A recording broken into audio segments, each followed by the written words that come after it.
Pour l'instant, on va au Parc des Princes. Jérôme Sillon a assisté à la conférence de presse de Laurent Blanc tout à l'heure. Jérôme, bonsoir. Salut Jérôme. Bonsoir Gilbert, bonsoir Louise, bonsoir Jérôme, bonsoir à tous. Alors, on a une idée assez précise déjà de la compo de demain soir côté PSG.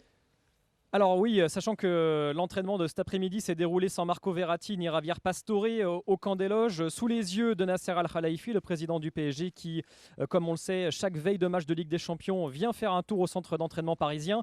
Olivier Létang, le directeur sportif, était également là pour assister donc à cette dernière séance.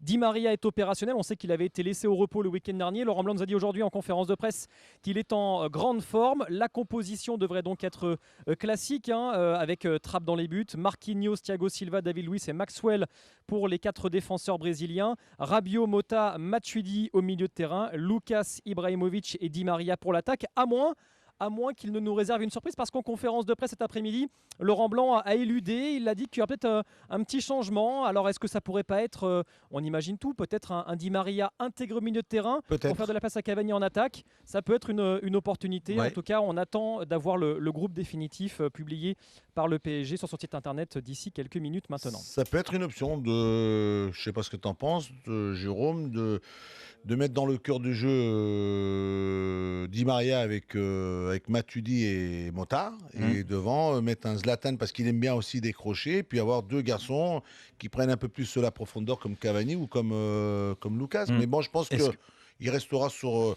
son milieu de terrain parce qu'il aime ce milieu de terrain où il y a de la possession. Di Maria un peu l'électron libre. Zlatan et Lucas. Ouais. Bon, je pense que oui. Il ne changera pas. C'est rare, encore plus au Parc des Princes, où il doit avoir encore beaucoup de certitudes. Et il ne va pas changer en fonction de l'adversaire. Il va faire comme si c'était Barcelone en face.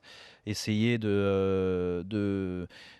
bon dans cette fameuse possession au milieu de terrain, d'avoir des attaquants percutants qui sont dans leur meilleure forme, comme Di Maria, parce qu'il faudra un grand Di Maria pour mettre en difficulté cette défense de City, et puis un grand Ibrahimovic aussi, donc il va pas changer. Jérôme disait une surprise. Oui, je voulais juste remercier Jérôme qui va assister à l'entraînement de City ce soir et à la conférence de presse. Merci, plus d'infos concernant les Anglais un peu plus tard. Non, mais est-ce que à tout à l'heure, messieurs. À tout à l'heure. Est-ce que la surprise ne viendrait pas de Serge Aurier, qu'il pourrait éventuellement démarrer et commencer le match? Non, c'est possible parce que comme ça, tout d'un coup, il sortirait du chapeau. Non, mais une surprise. Alors la surprise, c'est soit Di Maria joue dans le cœur du jeu, il met Zlatan avec Cavani, Lucas, Maxwell ou Thiago Silva ou David Luiz. Ceux-là, ils sont sûrs de jouer. Voilà. C'est sûr que l'incertitude, elle peut être côté droit, parce que côté droit, tu vois le match.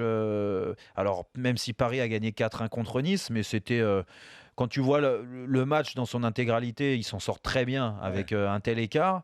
Et tu vois les latéraux, alors Maxwell, certainement qu'il a géré comme Thiago Motta sur cette rencontre, mais quand tu vois la prestation de Marquinhos, qui n'a pas forcément apporté un plus offensivement, comme il avait l'habitude de le faire, peut-être que c'est l'occasion de relancer un Serge Aurier. C'est pour ça que le PSG est dans l'obligation, de mettre des buts et d'en mettre pour un peu préserver le match retour, parce que tu as un match retour, et puis tu as un adversaire qu'il faut en tenir compte de cet adversaire.